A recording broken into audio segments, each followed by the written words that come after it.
Bienvenue pour le visionnage du podcast proposé à l'occasion du rendez-vous culturel le 9 décembre dernier à Fresnay-sur-Sarthe. Le thème: l'Art nouveau et l'Art déco autour de la céramique. Impossible de faire l'impasse sur les expositions universelles internationales de 1889 et 1900 qui vont marquer l'apogée de nombreux céramistes comme Muller, Émile Gallé, maître de l'Art nouveau, célèbre décorateur français qui présente une nouvelle forme de mobilier inspiré de la nature, qu'il appelle Modern Style. Et oui, vous l'avez deviné, ce décor floral est bien celui de l'Art nouveau. La collection d'Émile Gallé fait d'ailleurs sensation. Ce sera un moment marquant qui va lui permettre d'ouvrir la célèbre école de Nancy. Pour l'art, ce sera la naissance d'un style inoubliable. Parmi les grands, nous trouvons également Legras ou encore la Manufacture d'Aume, récompensée en 1900 pour avoir produit une série de vases remarquables.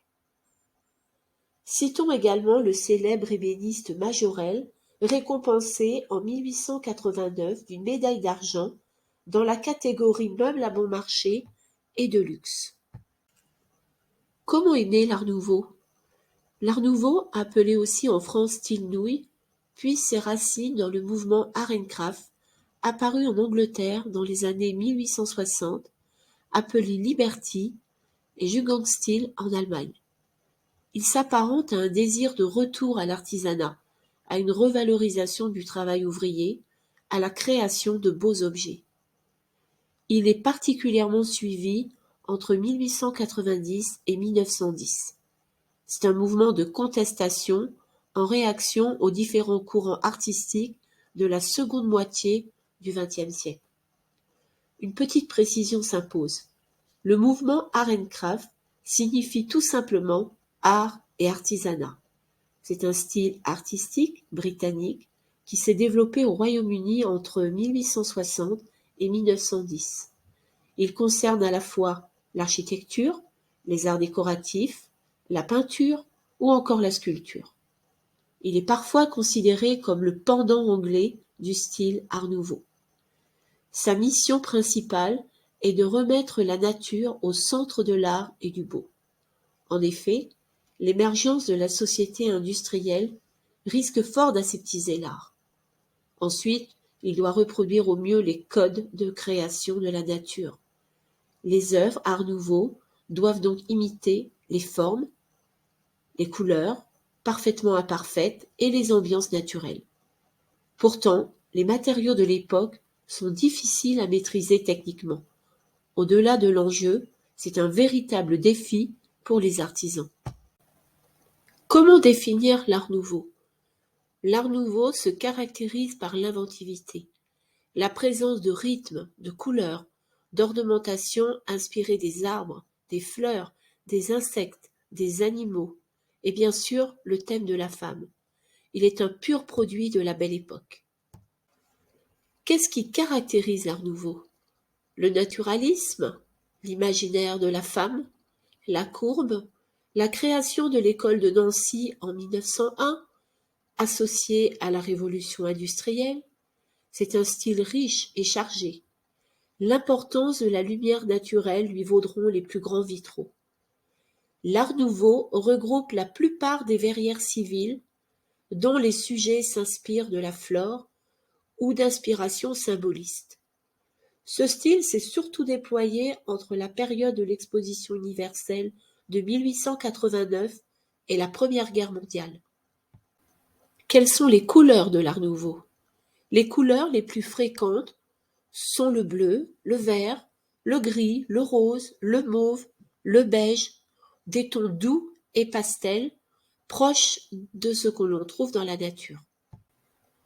Voici quelques exemples de très belles pièces réalisées par les maîtres, comme Legras et ses magnifiques vases en verre et pâte de verre dégagées à l'acide, Émile Gallé avec la réalisation de pièces en verre et cristal, précisons qu'il n'a d'ailleurs jamais réalisé de pâte de verre, et Daume, devenu maître également dans l'art de traiter le végétal dans ses productions.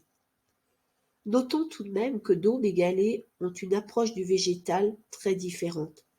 Gallet, passionné et membre de la Société d'horticulture, a davantage orienté et répercuté dans son travail toute la poésie des végétaux. Il s'entoure de photographes, de spécialistes du végétal et s'autorise des digressions dans la représentation de ces végétaux. Daume, quant à lui, membre également de la Société d'horticulture, n'est pas un passionné. Ses plus belles représentations, on les doit à son principal collaborateur artistique, Henri Berger, de 1895 à 1914. Il va d'ailleurs créer une sorte d'encyclopédie florale à usage interne exceptionnel. Connaissez-vous l'école de Nancy, la capitale de l'Art nouveau?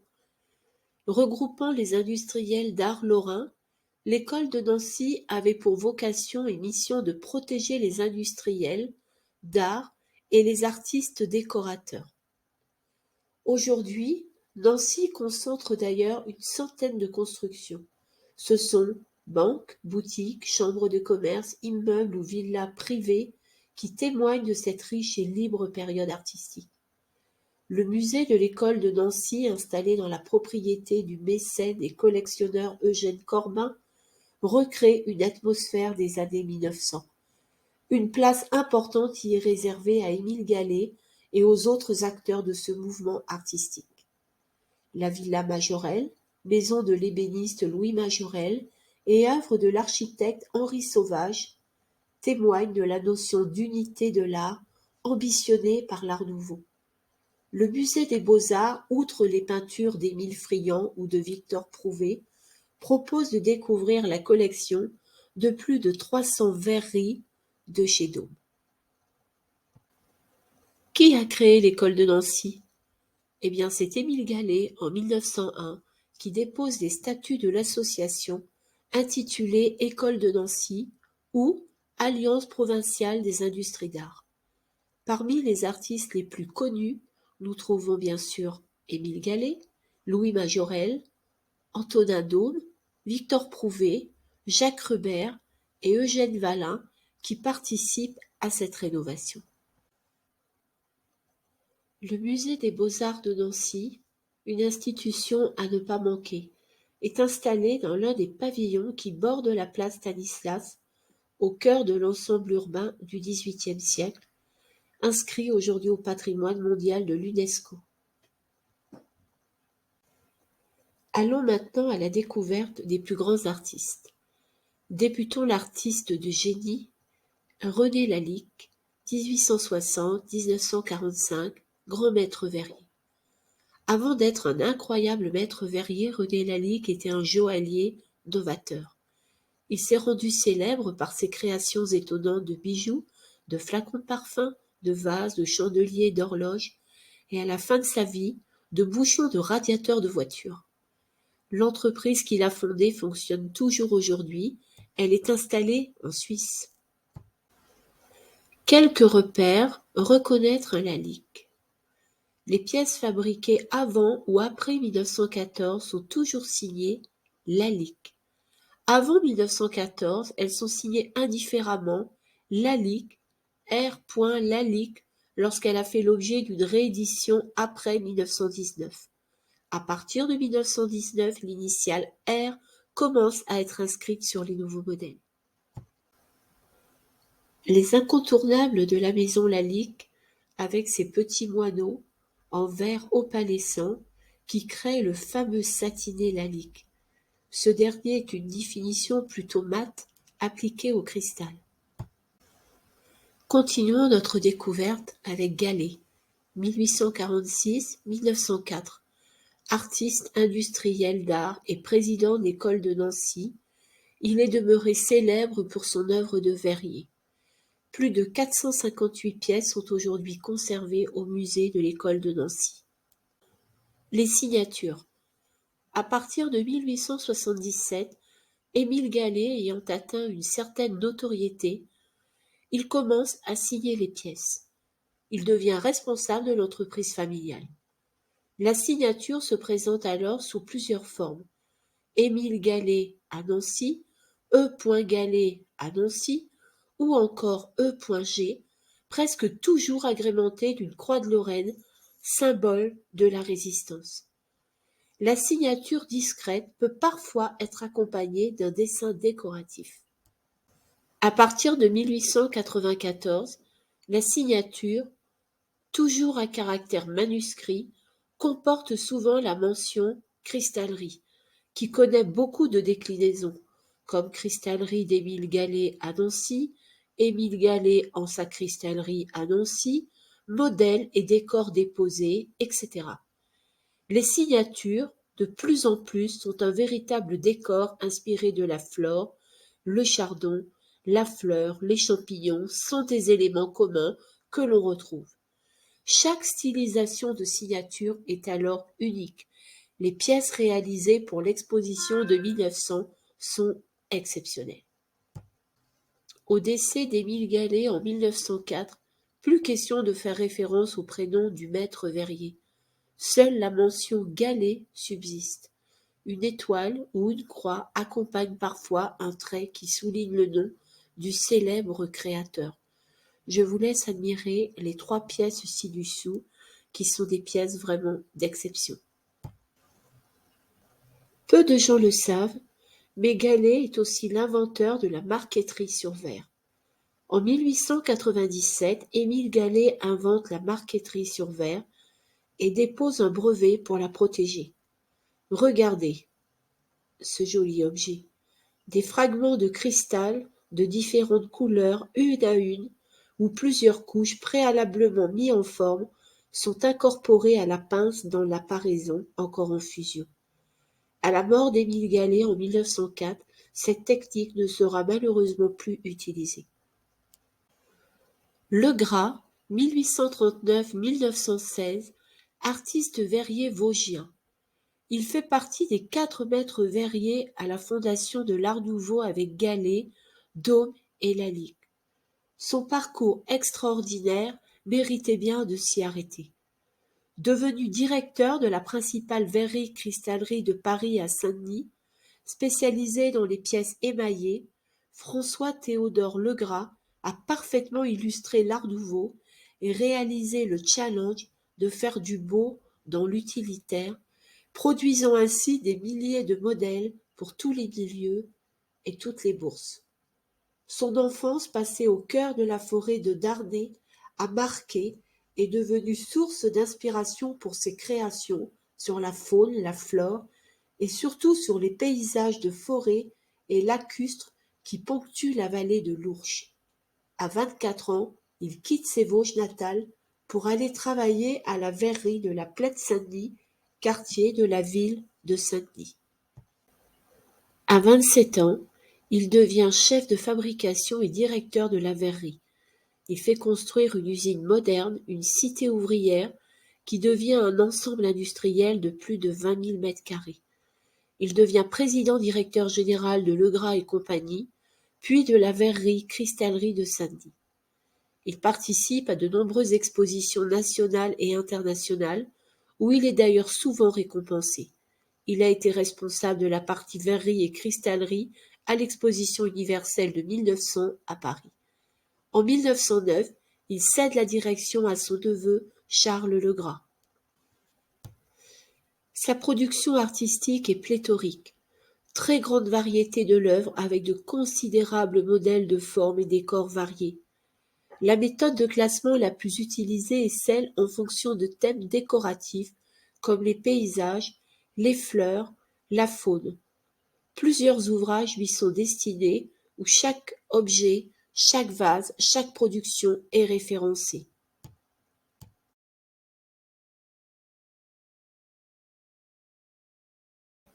Continuons maintenant avec Jean Daume, 1825-1885.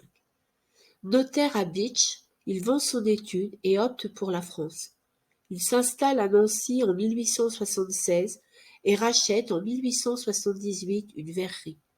En 1878, il y associe son fils Auguste. À sa mort en 1885, Auguste prend seul la direction de la verrerie avant d'être rejoint par son frère Antonin, tout juste diplômé de l'École centrale des arts et manufactures. La pâte de verre, matière d'exception, est une substance changeante que Dôme a su mettre au service de sa créativité sans limite depuis la fin du XIXe. À partir de 1968, la fabrique Dôme remet à l'honneur, en la modernisant, l'antique technique de la pâte de verre avec une pâte de cristal constituée de 30% de plomb. Sa production artistique, une stratégie différenciante autour des collaborations. Pour continuer à capter une clientèle internationale, Dôme imagine entre 80 et 100 nouveautés par an. Les 3 grandes thématiques de la maison, la faune, la flore et la femme, sont régulièrement réinventées et dynamisées grâce à une palette d'une quarantaine de couleurs spécialement créées par la manufacture. Dans les années 1920, Paul oriente la production vers l'art déco, devant la perte d'intérêt pour l'art nouveau. La cristallerie existe toujours et sa production est internationalement connue. Une école de dessin est créée en 1897 à l'intérieur de l'entreprise, qui forme ainsi ses propres décorateurs et graveurs, comme Almeric Walter qui développe des pâtes de verre et Henri Berger, décorateur et collaborateur évoqué précédemment. Continuons avec Jérôme Massier, 1881-1953. Héritier d'une dynastie ayant débuté avec Pierre Massier, potier à Valoris, les frères Delphin et Clément Massier ont installé leur entreprise à Golfe-Juan en 1883. Leur faïence émaillée naturaliste, dont le succès est en phase avec le développement de l'art nouveau, ne cessera de progresser et d'avoir un succès notable.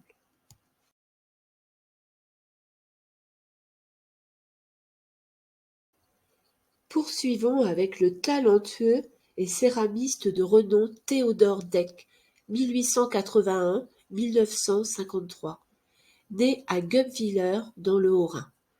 Dans les années 1870, il acquiert une remarquable maîtrise des émaux transparents. En 1887, il est le premier céramiste à prendre la direction de la prestigieuse manufacture de Sèvres. Il est aussi connu pour avoir eu en apprenti le célèbre Edmond Lachenal, qui poursuivra l'œuvre du grand céramiste en développant son art dans l'esprit de l'Art nouveau. À l'exposition des arts industriels de 1864, Deck parvient à présenter des pièces recouvertes d'émaux transparents non craquelés. Un an après, il réalise les premiers essais de relief sous émaux transparents. En s'inspirant beaucoup de céramique orientale, il fait évoluer des personnages, des oiseaux, des fleurs, ornements en tout genre, sous une glaçure turquoise, verte, jaune ou manganaise. C'est surtout un bleu caractéristique que le public retient de cette technique, une nuance turquoise éclatante qu'il adopte aussitôt sous le nom de bleu de Deck ou bleu Deck. Louis Comfort Tiffany, 1848-1933. Louis Comfort Tiffany naît le 18 février 1848 à New York, spécialisé dans la conception de bijoux, la céramique, les émaux et la ferronnerie, mais surtout connu pour ses magnifiques créations de vitraux. En utilisant du verre opalescent, dans une variété de couleurs et de textures, il a créé une étonnante gamme d'œuvres art nouveau, ressemblant à des bijoux. La lampe Tiffany la plus chère du monde, vendue plus de 500 000 $ lors d'une vente aux enchères. Admirez ces œuvres exceptionnelles, dont la jolie lampe complètement à droite de votre écran. Les lampes de style Tiffany sont toutes composées de vitraux qui ont été coupés à la main puis assemblés entre eux avec une jointure en étain particulièrement souple pour réaliser de jolies formes harmonieuses. Quelques noms à retenir: Müller-Émile, 1831-1892, céramiste, architecte et sculpteur français. Émile Müller crée en 1854 l'entreprise de la Grande Tuilerie à Ivry-sur-Seine, spécialisée dans les produits céramiques pour la construction et industrie, ainsi que la céramique d'art. Outre sa production décorative personnelle en grès, il édite dans ce même matériau beaucoup d'œuvres. Nous voilà arrivés dans la période de transition. La transition de l'Art nouveau à l'Art déco se transpose comme la recherche conceptuelle de la simplicité géométrique. C'est le retour triomphal de la construction à la règle et au compas, ou encore le passage de la courbe voluptueuse à la droite et au cercle. Vous reconnaîtrez là sur la photo le célèbre Le Corbusier. L'architecte Charles-Édouard Jeanneret-Gris, également connu sous le nom de Le Corbusier, était initialement l'un des opposants les plus farouches des arts décoratifs. Toutefois, au fil des années, il est devenu l'un des artistes de l'art déco les plus réputés. En 1925, l'architecte propose des produits de l'art déco qui sont à l'opposé des motifs tape à l'œil que propose le mouvement Art nouveau. Le Corbusier, adepte d'une esthétique puriste, d'un habitat standardisé et des conceptions rigoureuses. Je vous invite à aller visiter le site Le Corbusier qui vous propose des visites et une riche documentation sur ses œuvres. Alors maintenant, comment définir l'art déco? Le terme art déco n'est autre que l'abréviation des arts décoratifs. L'art décoratif touche aussi bien le monde de l'architecture que de l'aménagement, que de la décoration de l'intérieur. Je vous invite à visiter Le Corbusier qui vous propose des visites et une riche documentation sur ses œuvres. En attendant, comment est né l'art déco? C'est un mouvement qui naît dans les années 1910 et qui prend son plein épanouissement dans les années 20, avant de décliner lentement à partir des années 30 pour prendre fin avec la Seconde Guerre mondiale. On appellera aussi cette époque les années folles. La verrerie du printemps Haussmann est particulièrement exceptionnelle, créée par l'artiste Eugène Verrier. Qui a inventé l'art déco? L'art déco est apparu en Belgique après la Première Guerre mondiale, à l'occasion de la construction du Palais des Beaux-Arts de Bruxelles en 1919. Qu'est-ce qui caractérise l'art déco? Un style harmonieux et symétrique, le refus des angles droits qui concerne principalement l'architecture, une simplification des formes, une inspiration exotique des civilisations du monde, Afrique, Amérique du Sud, une inspiration naturaliste qui se géométrise et s'adapte aux règles de la machine, une représentation de la faune, un traitement symétrique, biche, antilope, panthère. La symétrie est présente, lignes, carrés et cercles inspirés du cubisme. C'est le premier style vraiment industrialisé. Les principaux grands céramistes ont eux aussi évolué vers l'art déco. Les vases en verre moulé deviennent nombreux. Ils disposent de motifs géométriques qui s'imbriquent les uns dans les autres ou de motifs art déco.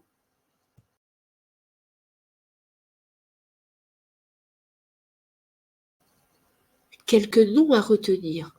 Charles Schneider, 1881-1953, maître verrier français de l'art déco, élève de Jean Daume à Nancy et créateur de la griffe de Verrida, le verre français, en octobre 1918 avec son frère Ernest Schneider. On trouve également le maître verrier Marius Ernest Sabinot, 1878-1961. Dans les années 20, son activité s'étend vers les objets décoratifs comme les vases, bibelots et figurines. Ses créations sont dans un esprit proche de celui de René Lalique. Il adopte préférentiellement le cristal bleu irisé, appelé également golden glass. Après 1930, Sabinot étend l'effet opalescent vers des nuances bleutées.